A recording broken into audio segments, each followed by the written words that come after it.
My daughter-in-law went on a trip with my son and the kids. Before she left, she told me in that tone of hers, "We won't be needing you this time, mother-in-law, but make sure you leave the house clean." Those words just hung in the air like old cigarette smoke. It wasn't what she said, it was how she said it. With that crooked smile she used every time she wanted to remind me of my place, in my own home. I was in the kitchen drying a dish that wasn't even mine. Valerie was carrying her designer suitcase, the one that cost over $2,000, my savings, though she would never mention that. And my son Ryan was just checking his phone, like nothing was happening, like he hadn't just heard his wife treat me like I was the maid. "Did you hear me, Amelia?" she said again, using my name like it was an order. "The house clean, the floors, the bathrooms, and please don't touch our things." Our things. In my house. But I didn't say anything. I just nodded. Like I had been doing for 2 years, because that's what mothers do, right? We stay quiet. We endure. We forgive. Over and over again. Ryan finally looked up. "Mom, are you okay?" I wanted to scream at him. I wanted to ask him when I stopped being his mother and became just another piece of furniture in his marriage, but I just smiled. "Of course, honey. Have fun." The kids hugged me before they left. Mason, my 12-year-old, squeezed me tight. "I'm gonna miss you, Grandma." Luna, the youngest, kissed my cheek. "Why don't you come with us?" Valerie yanked Luna by the arm. "Because your grandmother has things to do here. Let's go." The door shut with a hard click. The silence that followed was so heavy I had to sit down. And then in that moment, as I stared at my house keys on the table, keys they used as if they were theirs, something inside me broke. But not like before. This time it wasn't pain. It was clarity. I stood up. I walked to my bedroom. Well, what was left of it? It was the guest room now, because they needed the master bedroom for their family. I opened the drawer where I kept my important papers, and there it was, the deed to the house, in my name. It had always been in my name. I picked up the phone. My hands were shaking, not from fear, but from something I hadn't felt in years. I dialed a number I had sworn I would never dial again. "Cecilia," I said when she answered. "It's me, it's Amelia, and I need help." There was a long silence on the other end. Then the voice of my sister, the one I hadn't spoken to in 15 years, came through clear. "Sister, what happened?" What happened is, I stopped being myself. And this time, I'm going to get myself back. I hung up. I looked out the window. Ryan's car was just turning the corner. I had 7 days. 7 days before they came back. And when they returned, nothing was going to be the way they left it. Because sometimes the only way to get your life back is to close the door on the people who turned it into their territory. If this story has already touched your heart, subscribe to the channel. Because what comes next, nobody saw it coming, not even me. That night I couldn't sleep. I just sat in the living room with a cup of chamomile tea that went cold in my hands, staring at the walls of what was once my home. You know, there's a moment in every woman's life when she stops seeing herself in the mirror, not because she's gotten older, but because she's become invisible to everyone, including herself. I wasn't always like this. There was a time when Amelia Cortez was a name people said with respect. I was 28 when I became a widow. Ryan had just turned 5. My husband David died in an accident on the highway to Denver. A truck, a sharp turn, and in 1 second my life split in two. I was left alone with a little boy, no savings and rent to pay. But I didn't fall apart. I couldn't afford that luxury. With the money from David's life insurance, $95,000 that seemed like a fortune back then, I opened a stationery shop in the old neighborhood. Amelia's Stationery, I called it. Nothing elegant, nothing fancy, but it was mine. For 30 years, that shop was my second child. I opened at 7 in the morning and closed at 8 at night. I sold notebooks, pens, copies, printing. I knew every customer by name. Mrs. Lucy, who bought poster board every week for her grandkids' school projects. Mr. Arthur, who printed his legal documents with me because he said I was the only one who didn't overcharge him. With that business, I paid for Ryan's private school. I bought him new uniforms every year, even if I wore the same blouse for 3 seasons. I gave him English lessons, computer classes. Everything I never had. When he got to college, I sold my car, a 2005 Nissan Sentra that still ran perfectly, to pay for his engineering tuition. Mom, you'll see. When I graduate, I'm going to pay you back for everything. Ryan would tell me while I ironed his shirts for his presentations, and I believed him, because that's how mothers are. We believe. When he graduated, I got a loan for $180,000 to give him the down payment on his first apartment. It's an investment, Mom. When I sell it, I'll pay you back with interest. I signed without a second thought. 2 years later, he sold that apartment. I never saw a dollar back. I invested it in a business, Mom. It's going to make us much more money. Just be patient. Then he met Valerie. The first time I saw her, I knew there was something about her I didn't like. It wasn't her expensive clothes or the way she talked. It was the way she looked at my house, my shop, at me, like she was evaluating how much everything was worth, how much she could get out of it. But Ryan was in love. And when a son is in love, the mother steps aside. They got married in a wedding that cost $32,000. I contributed $8,500. It's so your son can have the special day he deserves, Valerie told me, while she picked the most expensive venue. I closed the shop for 3 days to go to the bank, get the loan, and give it to them. At the wedding, Valerie sat me at a table in the back, next to some distant cousins I didn't even know. Ryan was so busy with photos he barely said hello to me. It was there, watching my son dance with his wife under those bright lights that I helped pay for, that I started to disappear. 3 years later, Ryan came to my house. Mom, we need your help. With the baby, Valerie can't work. Could we stay with you for a few months? Of course, honey. This is your house. The months turned into years, and my house became theirs. I sold the stationery shop a year ago. Valerie convinced Ryan that it was time for me to rest. You've done enough, mother-in-law. Now we'll take care of you. But nobody asked me if I wanted to rest.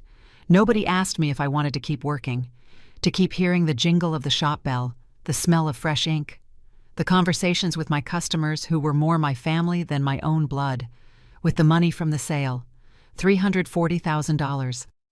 Ryan invested in his business. Valerie bought new furniture for my living room, and I was left with $143,000 in an account I barely touched, because every time they needed something, there I was. I stared at my reflection in the dark living room window. A 67-year-old woman with gray hair, pulled back in a loose ponytail, wearing a robe that had seen better days. When did I stop being Amelia?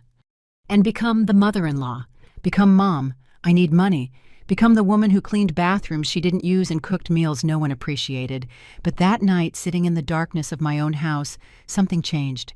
I remembered the woman who opened a stationery shop with a child in her arms and fear in her heart. But who did it anyway? The woman who never gave up. Not when the bank denied her first loan, not when customers were slow to arrive, not when the nights were so long they seemed endless. That woman was still in there, buried, quiet, forgotten, but alive. And it was time for her to come back, because you can take everything from a woman, her house, her money, her time. But there is one thing you can never steal from her: the moment she decides she's had enough. The next morning I woke up with a clarity I hadn't felt in years. The sun came through the window of my room. The guest room, I corrected myself bitterly. And for the first time in a long time, I didn't get up thinking about what I had to do for them. I got up thinking about me. I made coffee. Not the instant kind Valerie preferred, but the good beans I kept hidden in the back of the pantry. The kind she said wastes too much electricity to grind mother-in-law. The aroma filled the kitchen, and I closed my eyes. It smelled like freedom. I took an old notebook, one left over from the shop, and I started walking through the house. My house. But this time, I didn't see it with the eyes of a mother or a resigned woman. I saw it with the eyes of an owner, a woman who had been dispossessed without even realizing it. I started in the living room. The modern gray sofa Valerie had bought with the business money took up the center. My wooden rocking chair, the one David had given me for our 5th anniversary, was crammed in the hallway, covered with boxes of the kids' toys. I sat in it. It creaked as if it recognized me. As if it were saying, "Where have you been?" I wrote in the notebook, "Rocking chair, mine." I continued to the dining room.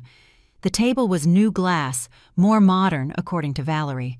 My pine table, the one where Ryan had done his homework for 12 years, where we celebrated his birthdays with cake and colorful candles, was in the junk room. I went to see it. It was covered in dust. A leg was wobbly. I ran my hand over the surface and found something carved into the wood.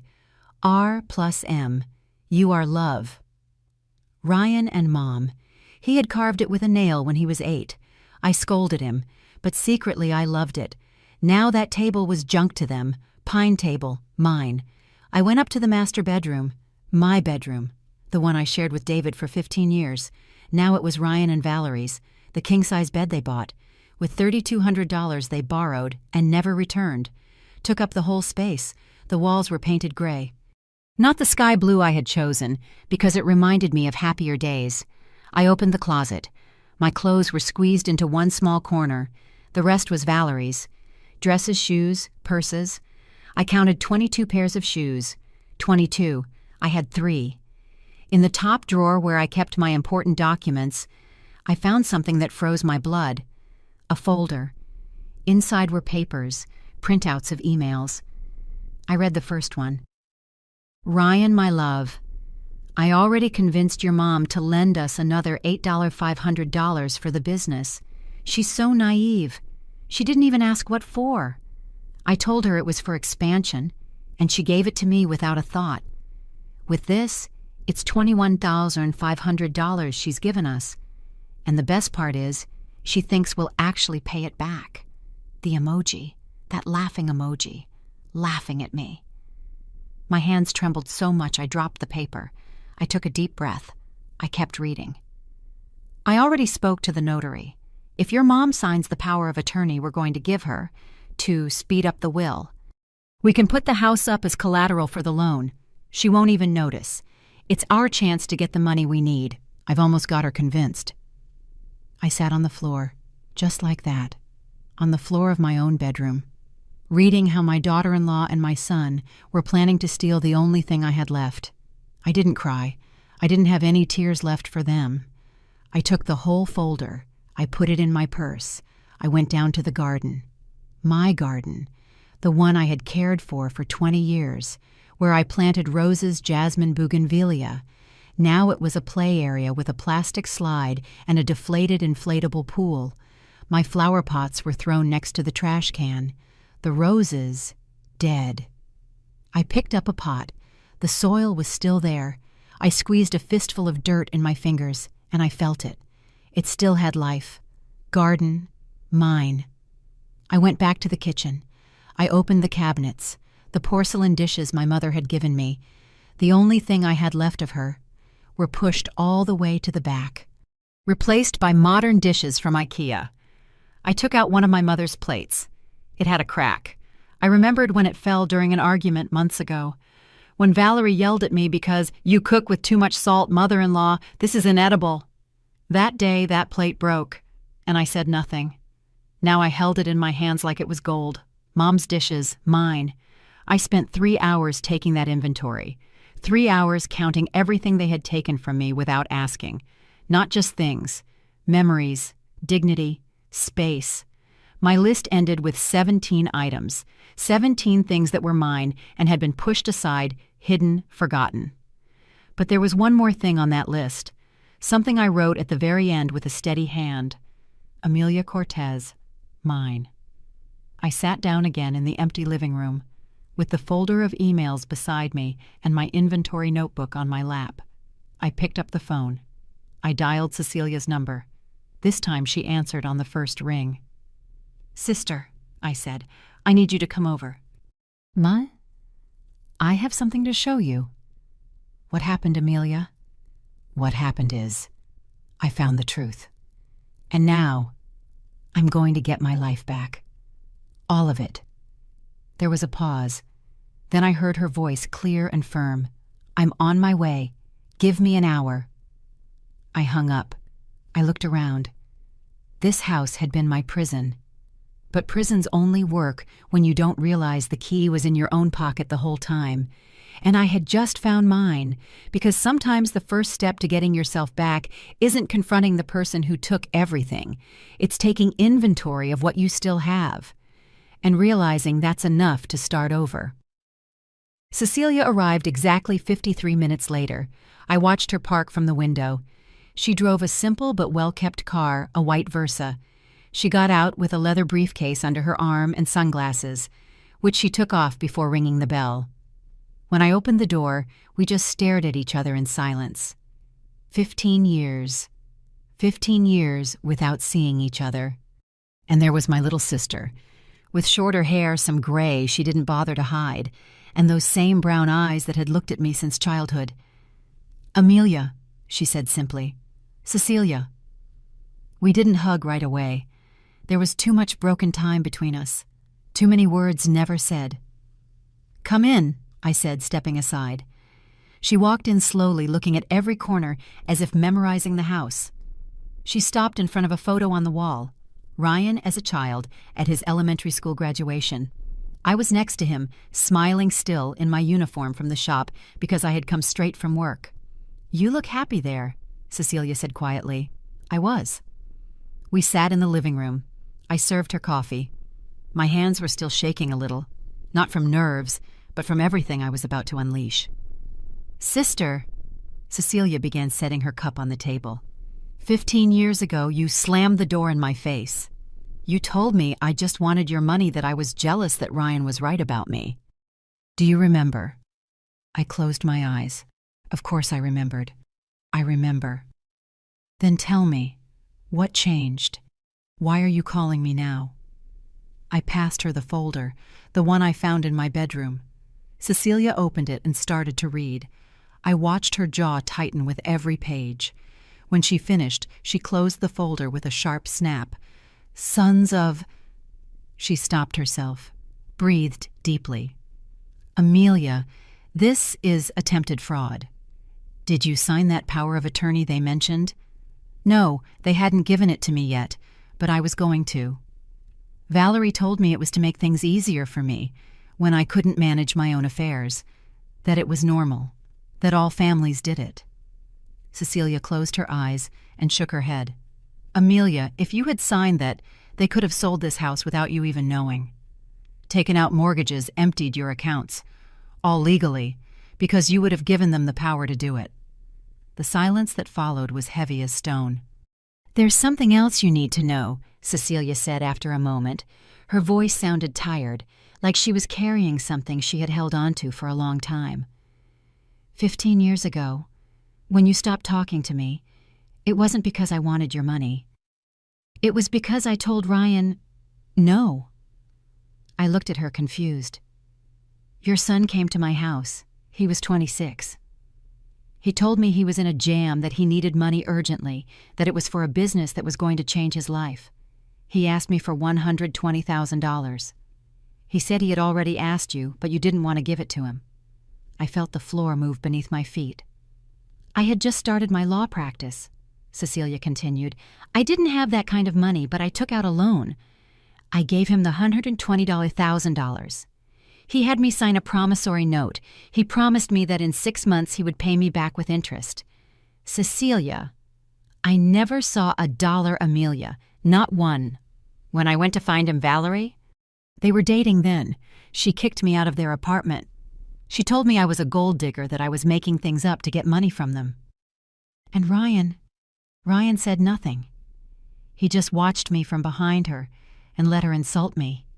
Tears started rolling down my cheeks. Why didn't you tell me? I tried. Don't you remember? I went to your house, to the shop. I told you, Amelia, we need to talk about Ryan. And you yelled at me. You told me I was jealous of your son, that I had always been the envious one in the family, that I couldn't stand to see you happy. Ryan had filled your head with lies. He told you I was inventing fake debts to blackmail him. I covered my face with my hands.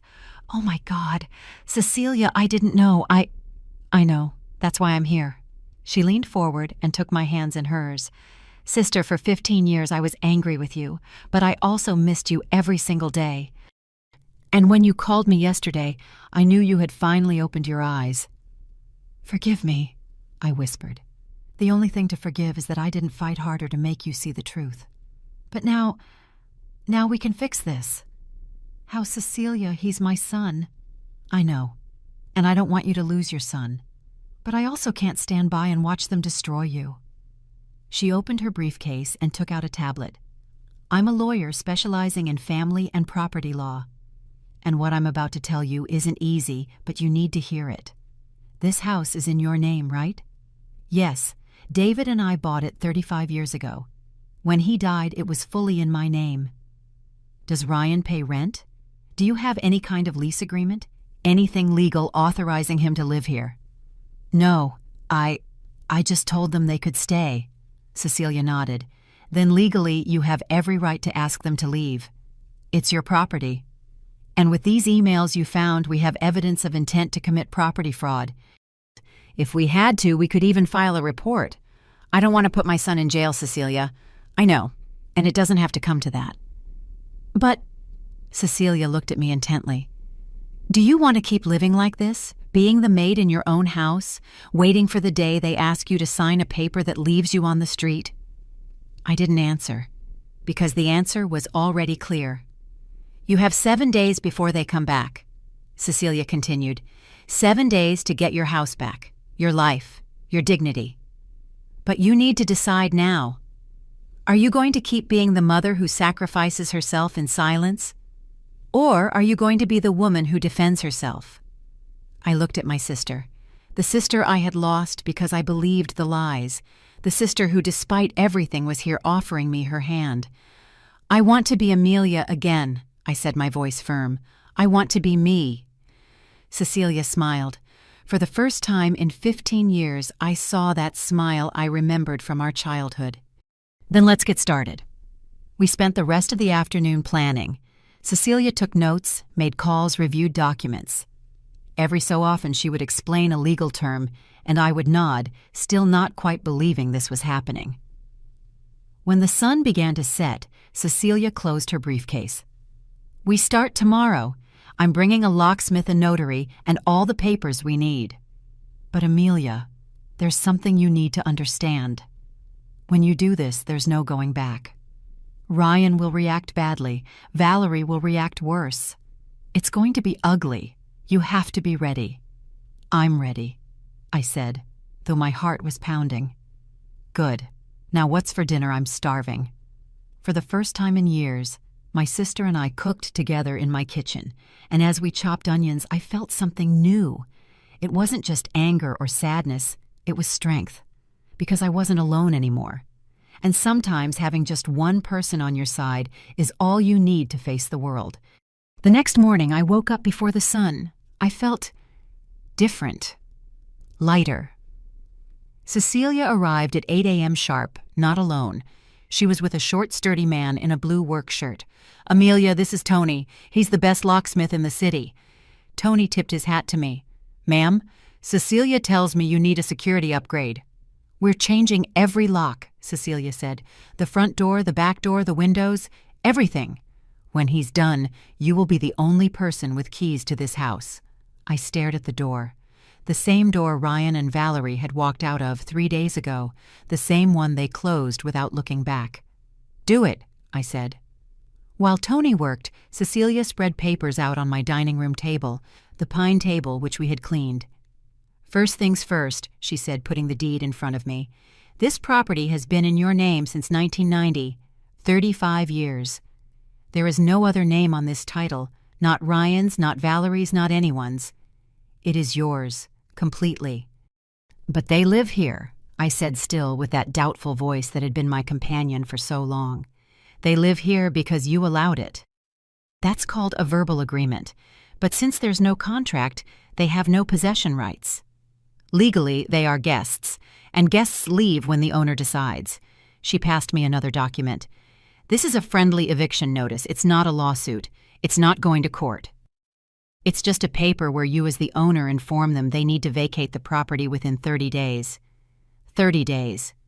It's the legal minimum to not seem arbitrary, but Amelia, she looked at me seriously, you don't have to give it to them if you don't want to.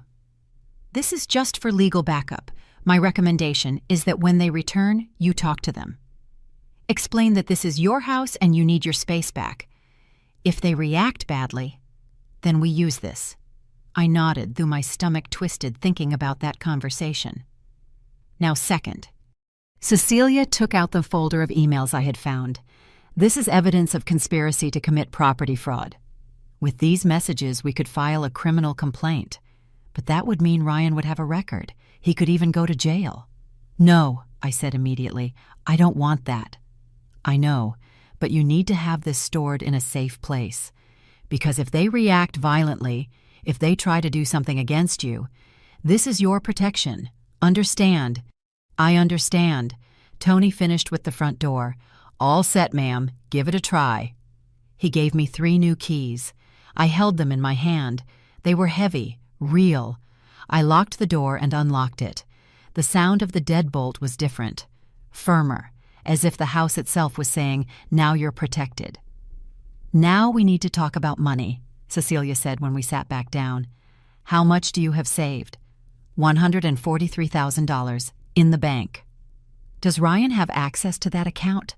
I froze. I don't know. Years ago, I gave him an additional card for emergencies. Cecilia was already dialing her phone. We're going to the bank, now. In less than an hour, we were at the branch. The bank officer, a young woman named Fernanda, looked up my account. Mrs. Cortez, I see there is an additional card here for Orion Cortez, Amelia. He has the same access as you. I felt the air leave my lungs. Can I cancel it? Of course. It's your account. I can do it right now.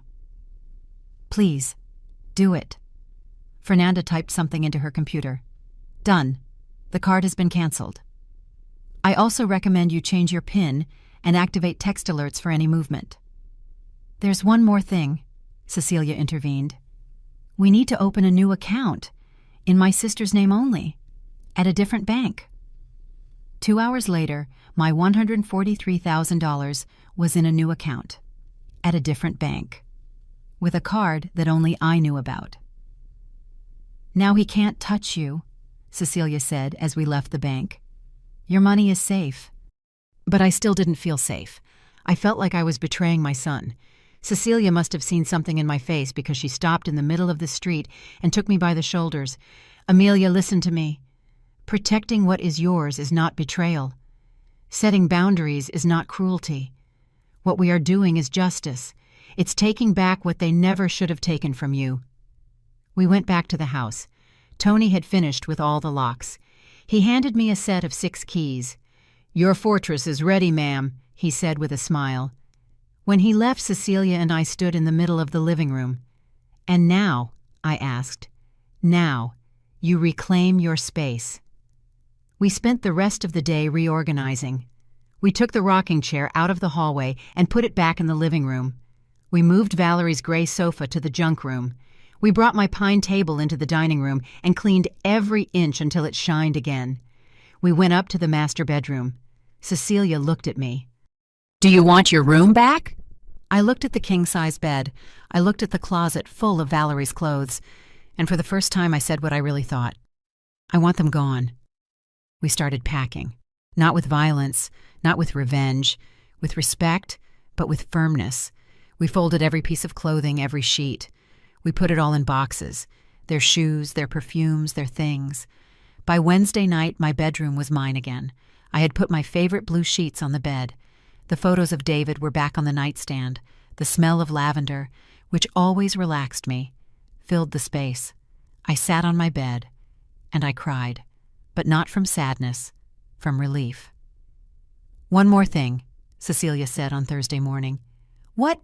Security. She brought a technician who installed 3 cameras, one at the front door, one in the backyard, one in the living room. They connect to your phone. You'll be able to see everything in real time. Isn't this overkill?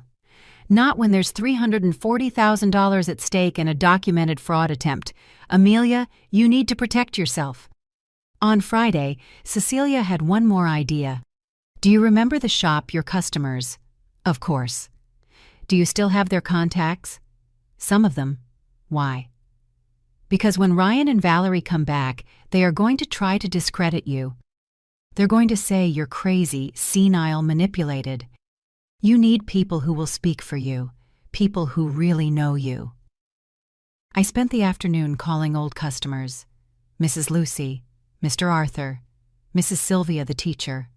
One by one I told them what was happening, and one by one they told me, "Count on me, Amelia." On Saturday, 6 days after they left, the house was unrecognizable. It was my house again. Cecilia stood watching, arms crossed. "How do you feel?" "Scared," I admitted. "They come back tomorrow." "I know, but look at what you accomplished in 6 days. You got your house back. You protected your money. You changed the locks. You installed cameras. You gathered support." "Amelia, you built your freedom." She was right. But still my heart was pounding like a drum when I thought about seeing Ryan walk through that door. "What if I regret it?" I whispered. "What if when I see him I can't do it?" Cecilia hugged me. "Then you'll have me, and you'll remember why you started this. Not for revenge, for dignity." That night I couldn't sleep. I sat in my living room in my rocking chair staring at the door. Tomorrow, when they tried to open it with their old key, they would find a new lock, and on the other side, a new woman. Because freedom isn't given to you. It's built, brick by brick, decision by decision. And sometimes, it only takes a few days to change an entire life. Sunday dawned with a clear sky that seemed to mock the storm I felt in my chest. Cecilia arrived early with bags from the grocery store. "We're going to cook," she said. "You need to stay busy or you'll go crazy thinking." She was right. My hands were shaking as I peeled potatoes. Every time I heard a car pass on the street, my heart jumped.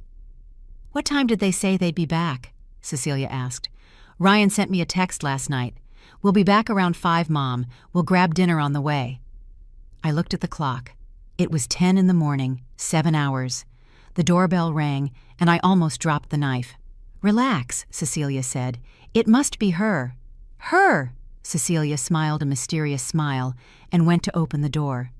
She returned with a young woman, maybe 23, with her hair pulled back in a ponytail and clear eyes that looked at me shyly. "Amelia, this is Paige," Cecilia introduced. "Paige, this is my sister." The girl held out her hand. "It's nice to meet you, Mrs. Cortez."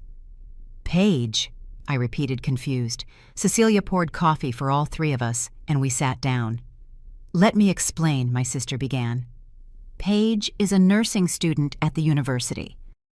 She just arrived from Ohio to do her clinicals at General Hospital. She needs a place to live that's safe, clean, and close to the hospital. And one that doesn't cost an arm and a leg because she's just scraping by on her scholarship." I looked at the girl. She had a kind face, the kind that still smiles even when life isn't easy. I don't understand what this has to do with me," I said. "You have 3 bedrooms in this house," Cecilia continued. "One is yours, the other was Ryan and Valerie's. And the third, the one that was the kids' room, is also empty." "What if you rented out a room?" My jaw dropped. "Rent, Cecilia, I've never—" "Hear me out. First, it would give you a steady monthly income. Paige can pay $450 a month. That's the going rate for a room in this area. Second, you'd have company. You wouldn't be alone in this big house. And third," Cecilia leaned forward, "when Ryan and Valerie show up today and see someone else living here, they will understand immediately that things have changed. That this is no longer their house." Paige spoke for the first time, her voice soft. "Mrs. Cortez, I don't want to cause any trouble, but I promise I'm very tidy, very respectful. I study a lot, so I barely make any noise. And, well, my mom had a stationery shop in Ohio. Lupita's. It was called Lupita's. You met her many years ago when you went to a conference there." I looked up, surprised. "Lupita Mendoza Your mom is Lupita? Paige's eyes filled with tears. She was. She passed away 2 years ago. Cancer.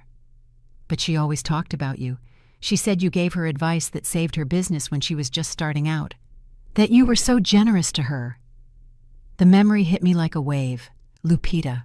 A young, scared woman who sought me out at that stationery conference back in 2005. I gave her my suppliers, my contacts, my tricks. I never asked for anything in return. Your mother was a brave woman, I said, my voice breaking. Just like you, Paige replied. That's why when Ms. Cecilia told me your story, I knew I wanted to help. Even if it's just with my presence, with my rent, with whatever I can. I looked at Cecilia, then at Paige, and for the first time in days, I truly smiled. When can you move in? Paige let out a sigh of relief. My things are in the car. It's just 2 suitcases. Then, welcome home. The next few hours were a whirlwind. Paige brought in her things. We gave her the room that had been the kids'. We cleaned it together, put on fresh sheets, arranged her desk by the window so she'd have natural light to study. It's perfect, she said, looking around with bright eyes. Thank you so much, Mrs. Cortez. Call me Amelia. At 4 p.m, the 3 of us were in the living room. Cecilia was reviewing some papers. Paige was studying anatomy on her laptop. And I was watching the clock every 30 seconds. 4:47 p.m. My phone vibrated. A text from Ryan. We're almost there, about 15 minutes. They're coming, I said, my voice trembling. Cecilia closed her laptop. Ready? No, nobody is ever ready for this. But you're going to do it anyway. Paige looked at both of us. Do you want me to go to my room? No, I answered firmly. I want you here. I want them to see I'm not alone anymore. 5:02 p.m. I heard the car engine. My stomach clenched. I heard the car doors shut, the kids' excited voices, the footsteps coming up the walk. And then, the unmistakable sound of a key trying to fit into a lock that no longer belonged to it. Silence. The sound again. Valerie's annoyed voice. What the hell, Ryan, your key isn't working. Let me try mine. The doorbell rang. Loud. Insistent. Cecilia touched my hand. Breathe. You are the owner of this house. Remember that. I stood up. I walked to the door. Every step felt like walking off a cliff. I opened it. There they were. Ryan in his beach polo and sunglasses, Valerie in a white sundress, hair pulled back, still wearing the hotel's wristband, the kids holding their backpacks. But they weren't looking at me. They were looking past me. Ryan squinted. Mom, who? I stepped aside. Cecilia was sitting in my rocking chair, a coffee cup in her hand, and a polite smile. Paige was on the sofa with her laptop and nursing textbooks spread out. Hello, Ryan, Cecilia said calmly. It's been a long time. Ryan turned pale. Valerie, on the other hand, turned bright red. What is she doing here? Valerie spat, pointing at Cecilia like she was a cockroach. Amelia, what is going on?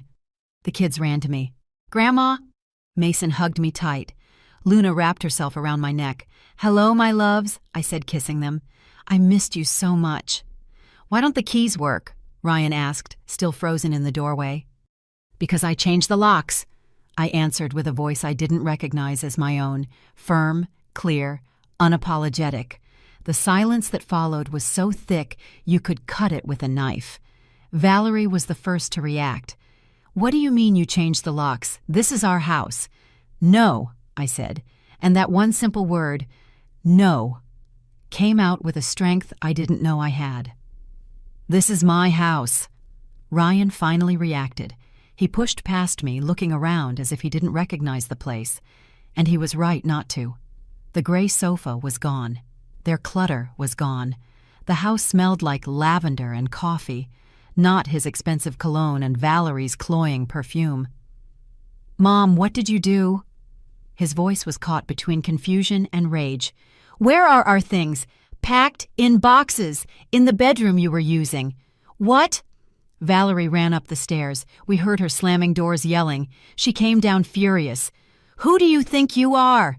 Those are my things, my clothes, my shoes. And they are all intact, packed respectfully, ready for you to take them. Take them.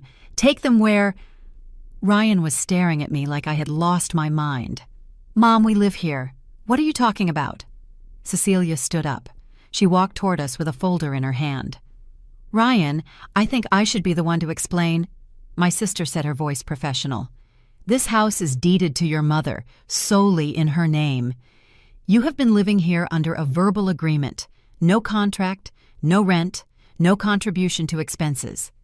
Legally, you are guests, and your mother has decided she needs her space back. You—" Ryan pointed a trembling finger at Cecilia.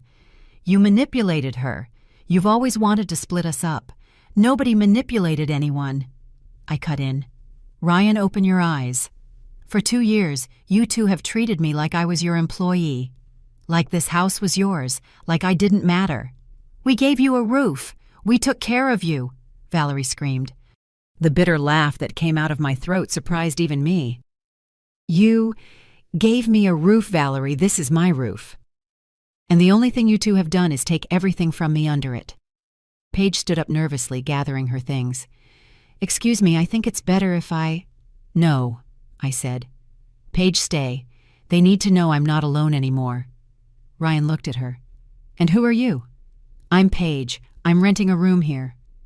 Valerie let out a hysterical laugh. "Renting? Did my mother-in-law open a hotel now?" "Your mother-in-law took her house back," Cecilia corrected, "and she has every right to do whatever she wants with it." "This isn't over," Ryan threatened. "Mom, you are going to regret this." I walked up to my son. I looked him in the eyes, those eyes I had known since he was born, that I had watched grow and shine and dream. "Ryan, I found the emails." He froze. "The messages between you and Valerie. The ones where you laugh at me. Where you plan to use my house as collateral for your debts. Where you call me naive." His face crumpled. "Mom, You have until tomorrow at 6 p.m. to get your things. If you need more time, we can talk. But you are not living here anymore, not like this." Valerie opened her mouth to scream something else, but Ryan grabbed her arm. "Let's go." "What do you mean, let's go?" "We have nowhere to go. We'll find somewhere. Let's go." The kids were looking at me with tears in their eyes. "Grandma, don't you love us anymore?" I knelt in front of them. "I love you with my whole heart. None of this is because of you. And I will keep seeing you, I promise." Mason hugged me tight. Luna was sobbing. Valerie ripped them away from me. "Let's go, kids. Your grandmother has lost her mind." I watched them leave, watched them get in the car, watched them drive away. And when the door closed, when the car disappeared around the corner, when the silence returned, I collapsed. Cecilia held me while I cried. Paige brought me a glass of water.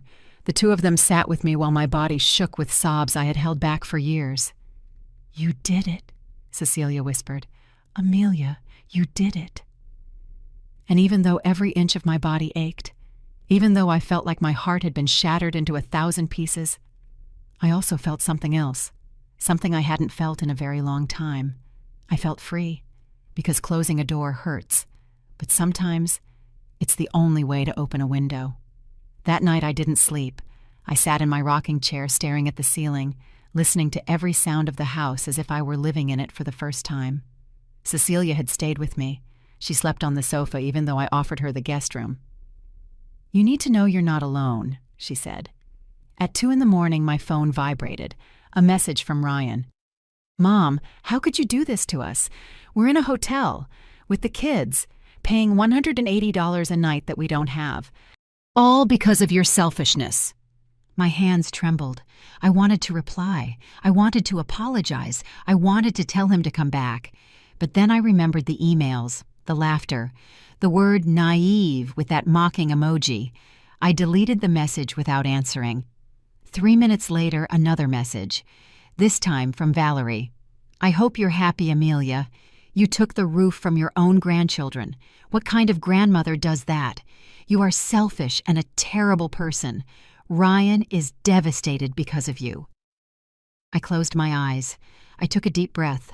I didn't answer, but the messages kept coming, one after another, like waves of poison. "Everyone in the family is going to know who you really are. You're going to end up alone, completely alone, and you'll deserve it. The kids are crying, asking why their grandma doesn't love them." That last message broke me. I covered my mouth so I wouldn't scream and wake Cecilia, but she was already awake. She sat next to me and took the phone from my hands. "Enough," she said firmly. "This is emotional manipulation, and you are not falling for their game." "But the kids, Cecilia, the kids will be fine. They have parents who need to solve this. You've already done what you had to do." I blocked their numbers that night. For the first time in my life, I set digital boundaries. Monday dawned gray, drizzling. Cecilia had to go to her office, but Paige stayed with me during breakfast. "How are you feeling?" she asked as we shared a pastry. "Like something was ripped out of me," I admitted, "but also lighter." My mom used to say that sometimes you have to rip out the rot so the healthy part can grow. I smiled sadly. Your mom was very wise. At 11 in the morning, the doorbell rang. It wasn't Ryan. It was my cousin Beatrice. She arrived with a look of exaggerated concern and cheap perfume. "Amelia, what is going on?" She walked in without waiting for an invitation. "Ryan called me crying. He said you kicked him out, that you've gone crazy, that Cecilia is manipulating you." There it was. The smear campaign had begun. "Ryan told you his version," I replied calmly. "Do you want to hear mine?" Beatrice crossed her arms. "Fine." I showed her the emails. I explained the years of humiliation, the money loaned and never returned, the plan to use my house as collateral. By the time I finished, Beatrice was pale. I had no idea. Nobody did, because I stayed quiet. But not anymore. She left without saying much more, but I saw the doubt in her eyes, a good sign. It wasn't the last visit. On Tuesday, my friend Julio came by. On Wednesday, 2 concerned neighbors, all with the same story, Ryan calling them crying, saying I was senile, manipulated, unhinged. To each one, I showed the deed, the emails. I explained in a calm, firm voice. Some believed me. Others left looking doubtful, but the seed of truth had been planted. On Thursday, Ryan showed up, at 6 in the evening, just as we had agreed. He arrived in a moving truck. I opened the door. He looked terrible. Swollen eyes, unshaven clothes, wrinkled. "Mom," he said, his voice breaking, "are you really going to do this? It's already done." He came in with 2 movers. They started bringing down boxes. I stayed in the living room watching them take out the furniture they had bought with my money, the clothes, the kids' toys. Valerie arrived an hour later. She didn't even look at me. She went straight upstairs and started grabbing her things violently. I heard drawers slamming, things falling. Cecilia arrived just in time. She stood by my side in silence, but her presence was a shield. When Valerie came down carrying a box, she finally spoke to me. "You're a snake," she spat. "A bitter old snake who can't stand to see her son happy." I breathed deeply. I wasn't going to take the bait. "If that makes you feel better, you can think that." "It's not what I think. It's what you are." She got closer. "And when you're all alone, rotting in this house with no one to take care of you, you're going to regret this. Because we were your family, and you lost us, all for your pride." "No," I said, my voice firm. "I lost you because you never saw me as family. Only as a resource." Valerie wanted to answer, but Ryan pulled her arm. "That's enough, Valerie. Let's go." As the movers loaded the last box, Ryan approached me. "Mom, I know I made mistakes." His voice cracked. "But you're my mother. Is there really no way to fix this?" For a moment, I saw the little boy he used to be, the son I raised, the one whose tears I dried when he was scared in the night. But he wasn't that boy anymore. He was a man who had used me, lied to me, and planned to strip me of everything. "There is a way," I said. "It's called consequences, and it's time for you to face them." His eyes hardened. "Then this is goodbye." "No. It's a see you later. When you're ready to talk, really talk, without Valerie feeding you lies, without manipulation games, I'll be here." Ryan shook his head. "You're a stranger." "No, Ryan. You turned your mother into a stranger. I just stopped allowing it." He left without looking back. The truck started. I watched the taillights disappear down the street. Cecilia closed the door. The silence that remained was different from before. It wasn't loneliness. It was peace. But the storm wasn't over. On Friday, my phone exploded. Messages from relatives who never call. Now all of them were full of opinions. "Amelia, how could you kick out your own son? Family is first. This is unforgivable." "Ryan says you're sick. Do you need medical help?" Some even suggested I had dementia, that Cecilia had brainwashed me to get my house. It was exhausting, hurtful, but also revealing. All these people judging me now. Where were they when I was working 12-hour days at the shop? When I was widowed at 28? When Ryan was taking money from me over and over? None of them were there, but now they all had opinions. "Block them," Cecilia told me. "All of them. You don't owe them any explanations." "But they're family." "Family isn't who shares your blood, Amelia. It's who respects your dignity." She was right. That night I blocked 17 numbers, and for the first time in weeks my phone was silent. On Saturday, a week after Ryan's return, Paige ran into the kitchen with her laptop. "Mrs. Amelia, you need to see this." She showed me Facebook. Valerie had made a public post. "There are people in this world who forget what family means, who prefer money and selfishness over their own grandchildren. We are going through a very difficult time thanks to a person who decided to put herself first. But God sees everything, and life has a way of collecting." She attached a photo of the kids looking sad. It had 127 comments, most of them supporting her, some asking what happened, others cursing the evil grandmother. I felt like I couldn't breathe. "Don't read the comments," Paige warned me, but it was too late. So sad that there are grandmothers like that. Those poor little angels. God protect them from heartless people. Old age is cruel. Sometimes elderly people lose their minds. I closed the laptop. My hands were shaking. Am I going to lose everyone for doing the right thing? Paige took my hands in hers. "Mrs. Amelia, my mom always said, the truth doesn't need to shout. It just needs time. Give them time. The people who really know you will know who you are." That night I got an unexpected message.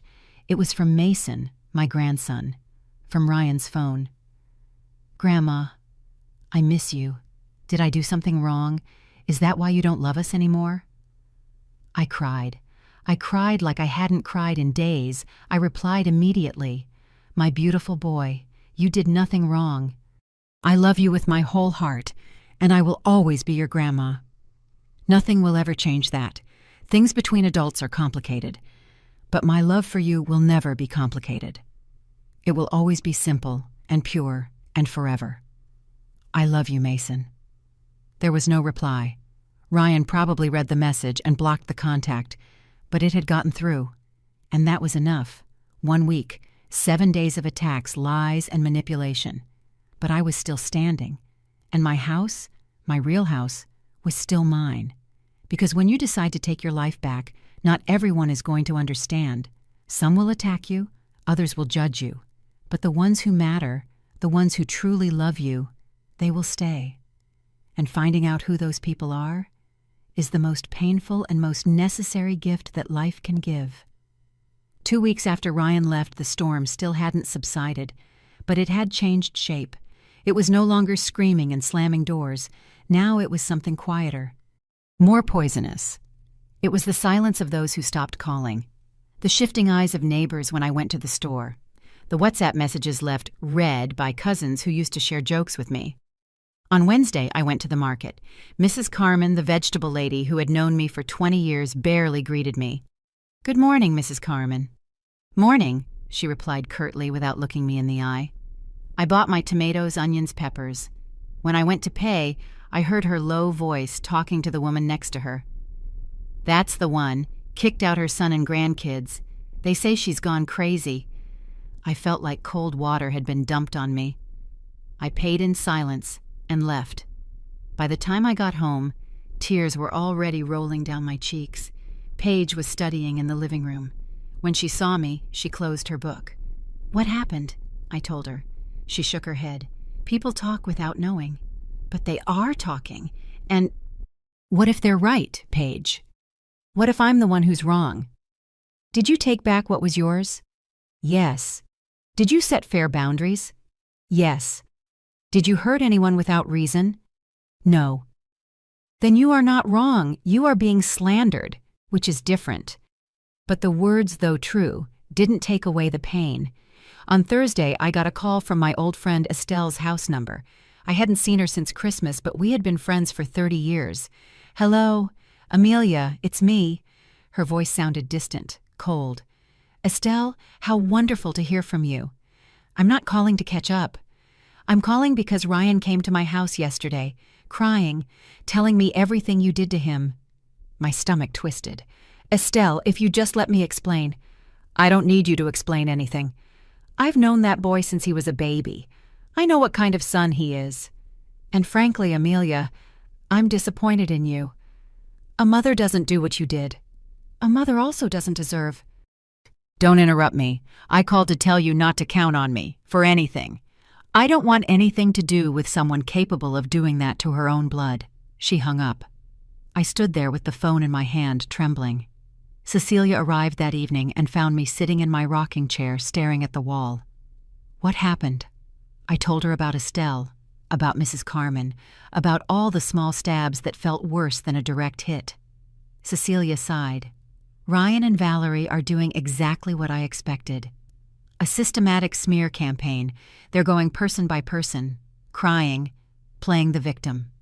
And what do? Nothing." I looked at her confused. "The truth doesn't need an active defense, Amelia. It just needs time. Eventually, people will see who Ryan really is. But you have to be patient." "I don't know if I can be." That night, I couldn't eat dinner. I went to bed early, but sleep wouldn't come. At 11:30, my phone vibrated. An unknown number. I hesitated but answered. "Hello." Silence. Then Valerie's voice, cold as ice. "I hope you're happy, Amelia. You destroyed this family." "Valerie, how did you get this number?" "It doesn't matter how. What matters is that you know the children are not well." "Mason doesn't want to eat. Luna cries every night asking for you." "Is that what you wanted?" My heart squeezed. "Valerie, I never wanted—" "Yes, you did. You wanted to punish us for not obeying you like your little lapdog." "Well, congratulations, you did it. But when those kids grow up and hate you, remember this moment. Let me talk to them." "No, you don't have the right anymore. You earned that." She hung up. I sat in the darkness, shaking the phone still to my ear. Had I done the right thing, or was I really destroying my family? On Friday, something changed. I was eating breakfast when a message came through on the family WhatsApp group. The group with everyone, cousins, aunts, uncles. The one that used to be for birthday wishes and reunion announcements. Ryan had written, "Family, it is with great sadness that I have to inform you that my mother is going through mental health problems. We have tried to help her, but she refuses. She is now living with strangers in the house," referring to Cecilia and an unknown tenant. "If anyone can talk to her and make her see reason, I would be grateful. The children need her." He attached a photo. It was me, taken from outside my house through the window. I was in my pajamas, hair messy, face tired. He had spied on me. He had come to my house in secret and photographed me without my consent. I felt a mix of disgust and terror. The replies started pouring in. "Oh, poor Amelia. Old age is cruel. Can't we do something legal? Take her to a doctor. Ryan, count on us. That's not your mom. It's the illness." I couldn't breathe. I grabbed the phone and called Cecilia. When she answered, all I could say was, "They're destroying me." 20 minutes later, she was in my house. I showed her the group, the messages, the photo. Her face hardened in a way I had never seen. "This has crossed the line. This is defamation, invasion of privacy, and harassment. What do I do? First, you leave that group. You do not participate in their circus. Second, we document everything. Screenshots, dates, times. And third," she paused, "we need evidence of your mental lucidity." "How?" "You're going to see a doctor, a psychiatrist ideally. He's going to give you a full evaluation. And when you walk out of there with a certificate saying you are perfectly sane, Ryan will have nowhere left to hide."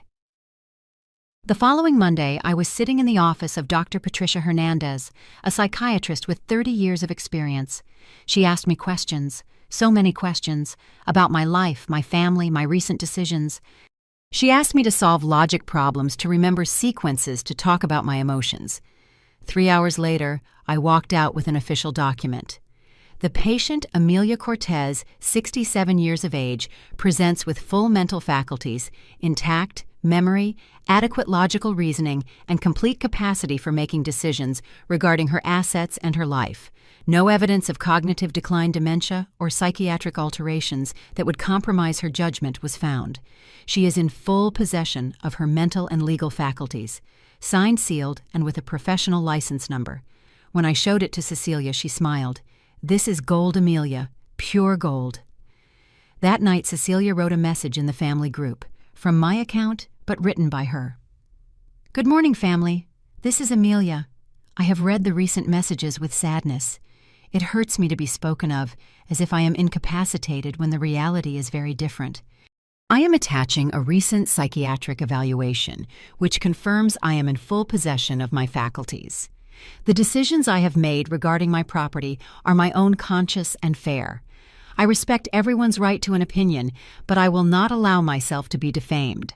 I wish you all the best." I attached the PDF of the medical certificate. The silence that followed was deafening. No one replied. But 3 people left the group, including Ryan. On Wednesday, something unexpected happened. I was watering the garden when a car parked in front of my house. 2 figures got out. It was Mason and Luna, alone. I ran to them. "Kids, what are you doing here? Where are your parents?" Mason, at 12, looked older than I remembered, more serious. "We ran away, Grandma." "What? How?" "Dad and Mom went to run an errand. They left Luna with the neighbor and me alone at home because I'm old enough. I went and got Luna and we took an Uber. I had $34 saved from my birthday." Luna hugged my legs, crying, "Grandma, I miss you. Why don't you visit us anymore?" I knelt in front of them, tears streaming down my face. "My loves, I have missed you every second of every day." "Mommy says you hate us," Luna said with a broken voice. "She says we're not your family anymore." "That is a lie. A very big lie. You are and always will be my family." Mason looked at me with eyes that seemed too old for his age. "Grandma, I heard the fights. I heard Mom telling Dad how they were going to get money from you, that you were dumb. I didn't understand before, but I do now." I froze. "Mason?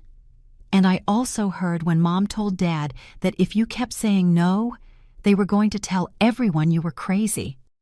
That it was the only way to get you put in a home so they could keep the house." The world stopped. "Are you sure? Are you sure you heard that?" "Yes, it was about a week ago. I was in my room, but the door was open." Cecilia appeared at that moment. She had been in the kitchen and heard everything. "Mason," she said, her voice soft but firm, "could you repeat what you just said? But this time, recorded, so your grandma can be protected." The boy nodded. And there in the living room of my house, with the voice recorder on Cecilia's phone, my 12-year-old grandson told us everything he had heard. When he finished, Cecilia stopped the recording. This changes everything." She said, "Call Ryan." I did. He answered on the 3rd ring. "The children are with me," I said before he could speak. "They are fine. Come and get them." I hung up. Half an hour later, Ryan and Valerie arrived furious. They pounded on the door as if they wanted to break it down. I opened it with Cecilia by my side. "How dare you keep them here without our permission?" Valerie screamed. "They came here on their own," I replied calmly, "because you manipulated them." "No," Mason interrupted, stepping out from behind me. "Because we wanted to see our grandma. Because you lied to us." Ryan turned pale. "Mason, be quiet. You don't know what you're talking about." "Yes, I do. I know everything." The boy stood tall in front of his father, and with a bravery that broke my heart, he said, "I know you wanted to take Grandma's house, that you said she was crazy when she's not. And that's wrong, Dad. It's really wrong." The silence that followed was so heavy it hurt. Valerie grabbed the kids by the arm. "We're leaving. Now." But before they left, Ryan looked at me. And for the first time in weeks, I saw something in his eyes that wasn't anger. It was shame. When they were gone, I collapsed onto the sofa. "You see," Cecilia said, sitting next to me, "the truth always finds a way out. Always." And she was right. Because what Ryan and Valerie didn't know was that the truth no longer just lived in my heart. Now it had a voice. It had witnesses. It had proof.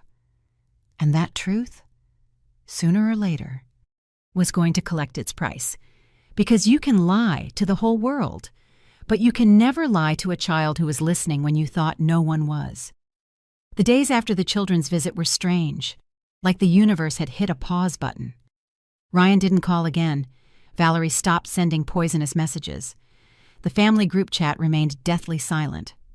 But I knew it was the calm before the final storm. Cecilia spent more time at my house working from her laptop at the dining table. Paige was studying for her final exams. And I was trying to get back a routine that seemed to have been lost years ago. On Tuesday morning, as I was making coffee, Cecilia came into the kitchen with a thick folder. "Amelia, I need you to see this." I sat down. She spread out documents like a scene from a legal movie. I investigated everything I could about Ryan and Valerie's business. The one that was supposedly going to make them rich. It doesn't exist. Well, it did. It was a multi-level marketing company, one of those that promises you'll make millions selling miracle products. A classic pyramid scheme. I felt a pit in my stomach. They put in $480,000 in total. Yours. My loan they never paid back. Credit cards, everything. And what happened to the money? It vanished.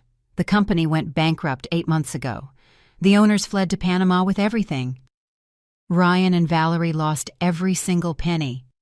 I covered my mouth with my hands. "But there's more," Cecilia continued. "I investigated their debts. They owe $340,000 on 3 different credit cards. Their credit is ruined. They can't even get a $500 loan." "That's why they wanted my house," I whispered. "Exactly. It was their only way out. To put it up as collateral for a huge loan, take the money. And who knows if you'd ever see the house again."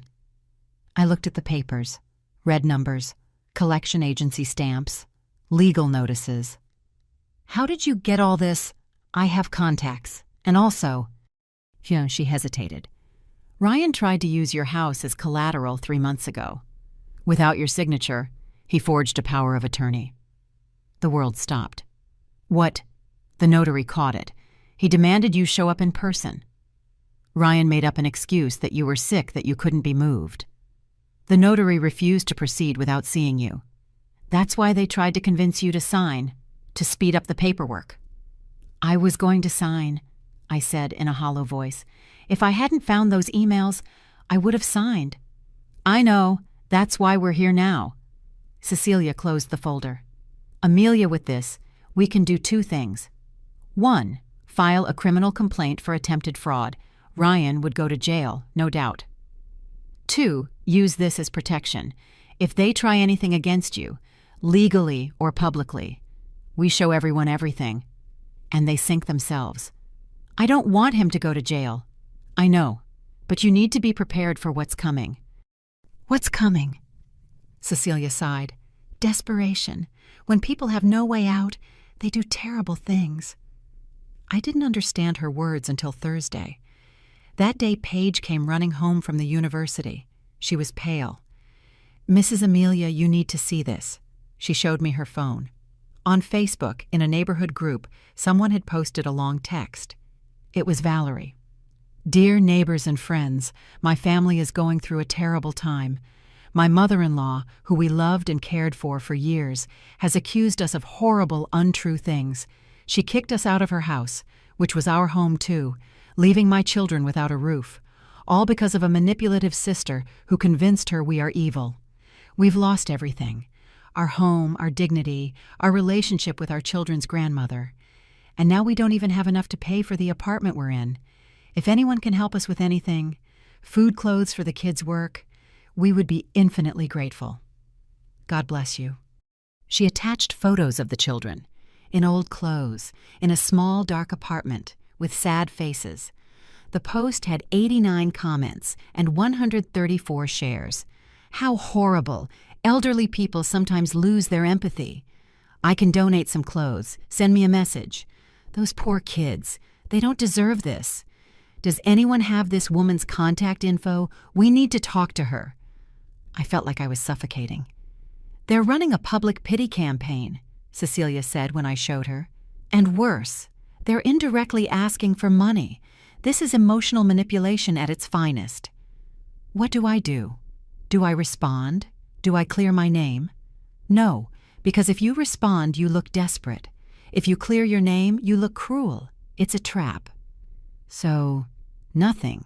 No, something better. Cecilia smiled. "The truth, but not from your mouth, from other voices." I didn't understand until she started making calls.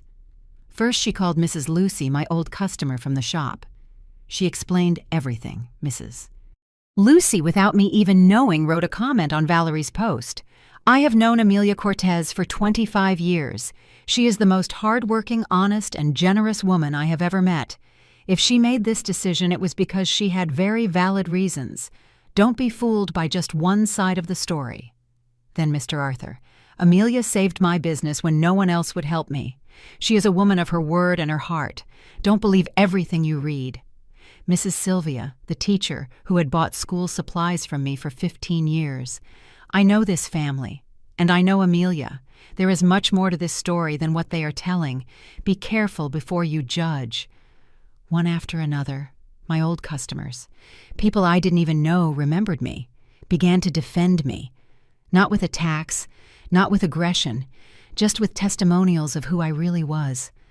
By Friday, the tone of Valerie's post was completely different. The new comments were cautious, some even questioning her version. "Sounds like there are two sides to this story. If so many people speak well of this lady, something doesn't add up. Why don't you show proof of what you're saying?" Valerie deleted the post that same night. On Saturday, 3 weeks after this all began, I got an unexpected call. "Mrs. Cortez, this is Fernanda from the bank." "Yes, hello. I wanted to inform you that someone just tried to access your old account, the one we canceled. They used old passwords and correctly answered the security questions. I can't give you that information over the phone, but the attempt was blocked. I just wanted you to know that someone has your sensitive information. Please change all your passwords." I hung up my hands, shaking. Ryan, he had tried to steal from me. Cecilia arrived half an hour later. I told her. Her expression hardened. "That's it. This has to end." "How?" "With the whole truth, face to face." That night, Cecilia drafted a message. She sent it from my phone to Ryan's. "Ryan, we need to talk, the three of us. You, Valerie, and me. No kids, no third parties. Monday at 10 a.m., at my house. If you don't come, I will proceed legally with everything I have. The choice is yours." The reply came back in 5 minutes. "We'll be there." Sunday was the longest day of my life. I couldn't sleep. I couldn't eat. I just walked through the house rehearsing in my mind everything I was going to say. Paige made me chamomile tea. "It's going to be okay, Mrs. Amelia. The truth always wins." And what if it doesn't?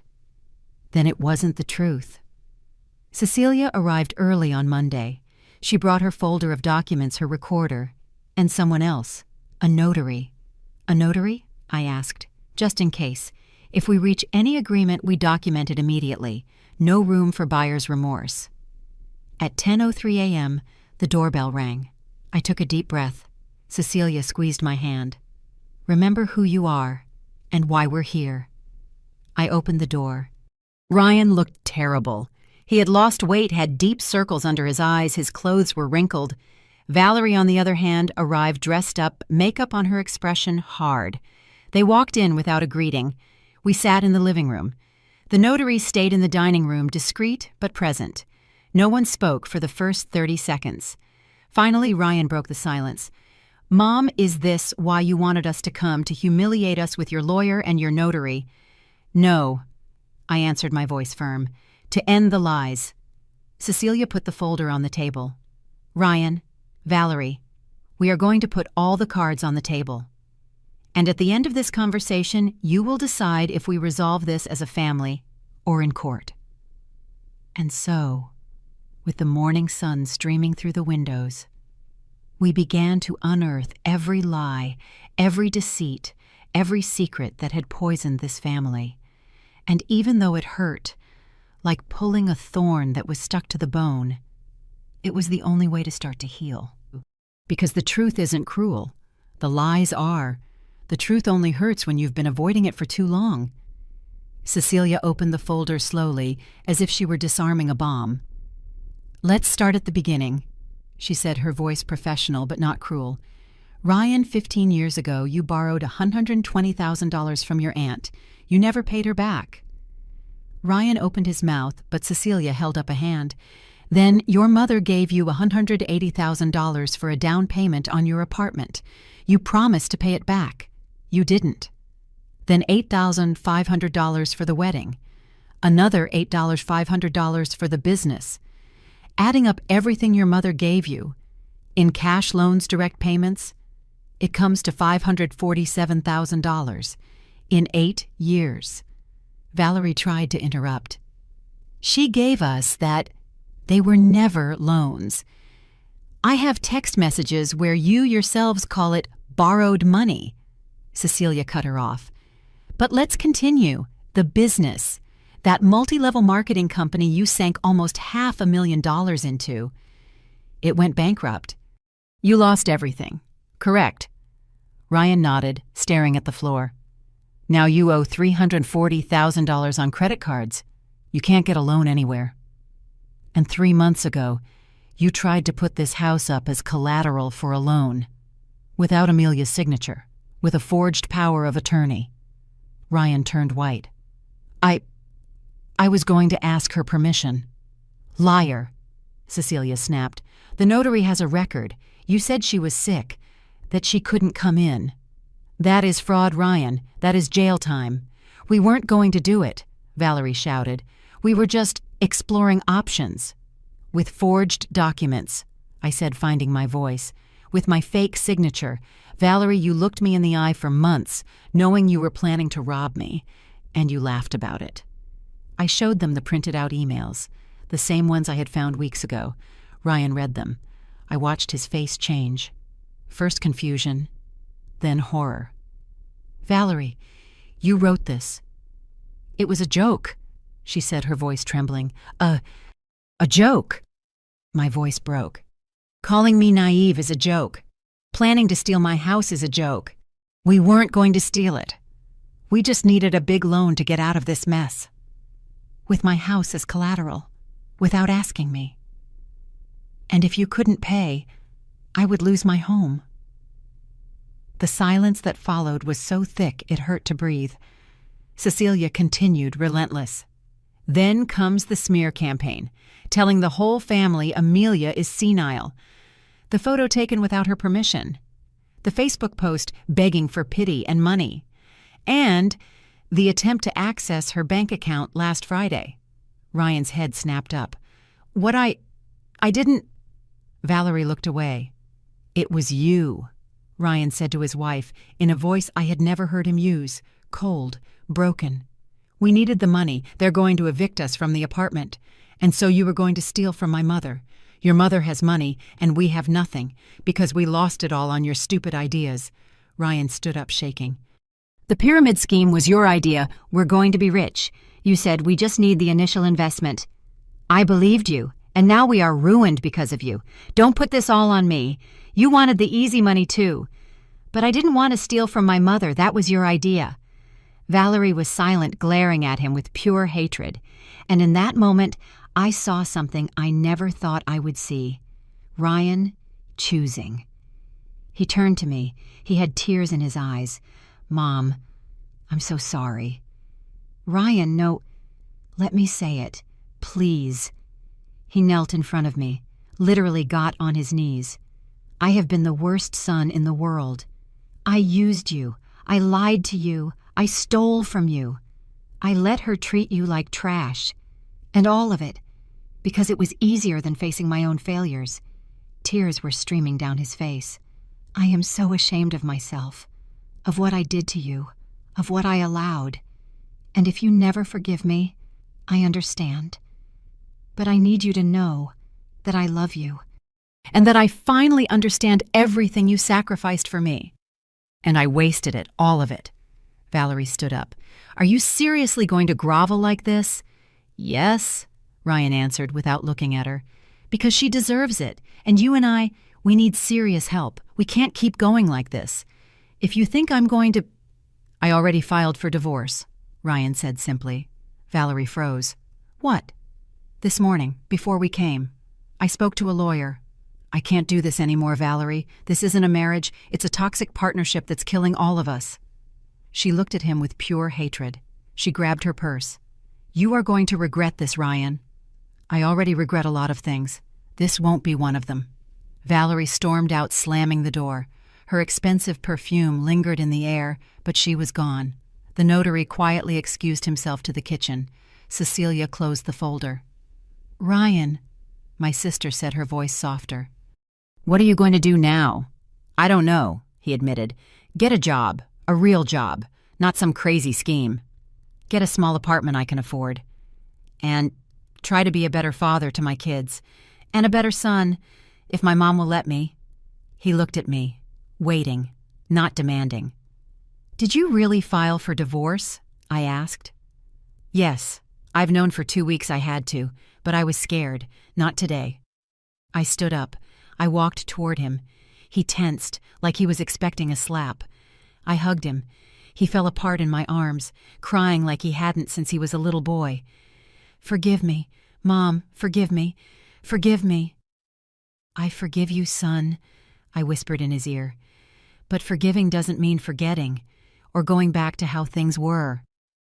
If you want to be my son again, you're going to have to build it. With actions, day by day. Do you understand?" "Yes. And I am going to have boundaries, firm ones. I am not giving you any more money. You are not living here. I will love you, but I will also protect myself. I understand. You deserve that." We stayed like that, hugging, while Cecilia watched from afar with a sad smile. The next few months were strange, different. Ryan found a job as a manager at a hardware store. It wasn't glamorous, but it paid $4,000 a month. He rented a small one-bedroom apartment. Small, but decent. The kids started visiting me every other weekend. Cecilia drew up a co-parenting agreement. Legal, of course, with set visiting hours.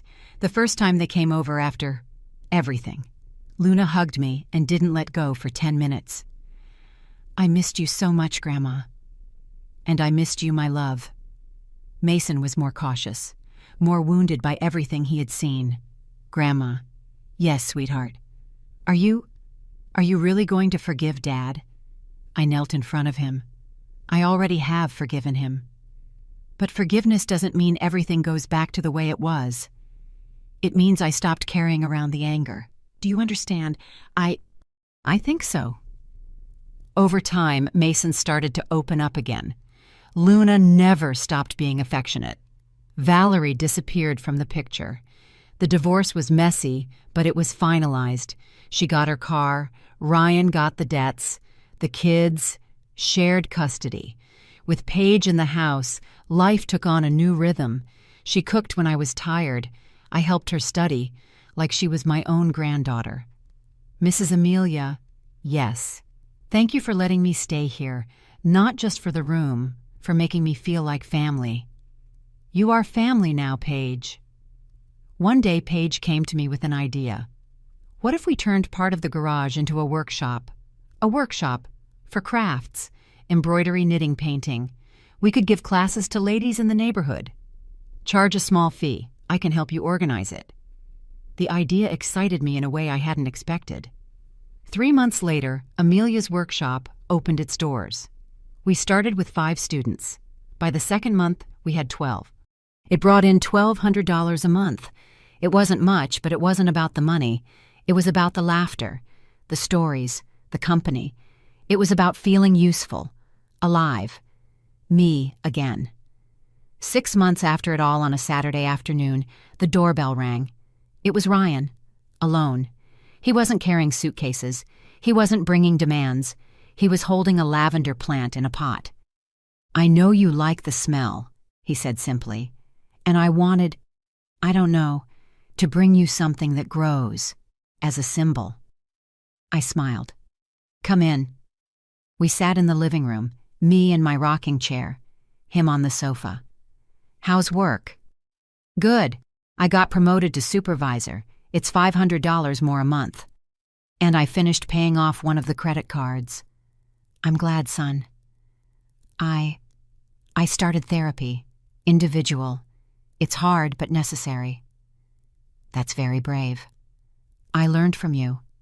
We sat in silence, but it wasn't uncomfortable. It was peaceful. "Mom, can I ask you something?" "Of course." "How did you know it was time to say enough? How did you find that strength?" I thought for a moment. I didn't find it. It was always there. It was just buried, under years of fear and guilt and the need to please.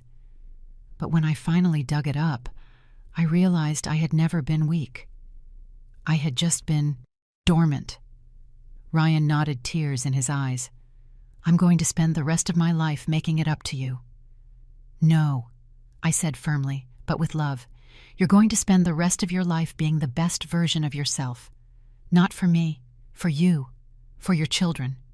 That is the only compensation I want." He got up to leave. At the door, he turned. "I love you, Mom. I love you too, son. Always." That night I sat in my rocking chair. Cecilia was visiting, sipping wine on the sofa. Paige was in her room studying. "You know the strangest part of all this," I said to my sister. For years I thought losing Ryan would be the end of my world. But when I lost him, when I closed that door, I discovered there was a whole universe waiting for me on the other side. Cecilia raised her glass. "To the universes we discover when we close the right doors." We toasted. I looked around. My house. It smelled like lavender. It sounded like the laughter from the workshop that would be here next week. It felt like home. It wasn't perfect. Ryan and I were still healing. The kids were still processing their parents' divorce. Valerie still talked badly about me on Facebook, though no one paid attention anymore. But I was at peace, because I had done the hardest thing a mother can do. I chose myself, without stopping loving my son, and it turned out both things could exist at the same time. Epilogue, 1 year later. The workshop was full. 15 women of all ages embroidering, laughing, sharing coffee and pastries. Ryan arrived with the kids. They came every weekend now. "Grandma, look what I made in school," Luna said, showing me a drawing of a house with flowers. "It's beautiful, my love. It's your house, with your garden, because it's the prettiest house in the world." Mason sat next to me. He was 13 now and full-on teenager. "Grandma, my teacher assigned us a project to interview someone important to us." "Can I interview you?" "Me." "Yeah, because I want to write about the bravest person I know." My eyes filled with tears. "It would be an honor." That night, after everyone had gone, I went out to the garden. The roses I had replanted were in full bloom. The bougainvillea was climbing the wall. The lavender scented the air. I sat on the bench Cecilia had given me. It had a small plaque for Amelia, who got her garden and her life back. I looked up at the stars, and for the first time in decades, I didn't think about what I had lost. I thought about everything I had gained: my dignity, my peace, my home, my relationship with Cecilia, a new friend in Paige, a workshop full of women who called me teacher, a healthier, real relationship with my son, the pure love of my grandchildren, and above all, I won myself back. I closed my eyes and breathed deep. The air smelled like damp earth and flowers, and I smiled. Because true wealth isn't what you own, it's what you refuse to let anyone take from you. And I got back the most valuable thing of all, my right to live in peace, in my own home, being simply me. Sometimes the happy ending isn't going back to what you had, it's discovering you deserved something so much better. If this story touched your heart, leave me a comment telling us where you're watching from and what part resonated with you the most. Give it a like if you believe some stories just need to be told, and subscribe to the channel to keep sharing stories of life, dignity, and second chances. Because we all deserve to know it's never too late to take back our home. And when I say home, I'm not just talking about walls, I'm talking about that inner peace that no one should ever be able to steal from you. I'll see you in the next story. Take care. And remember, you deserve to bloom too. The end.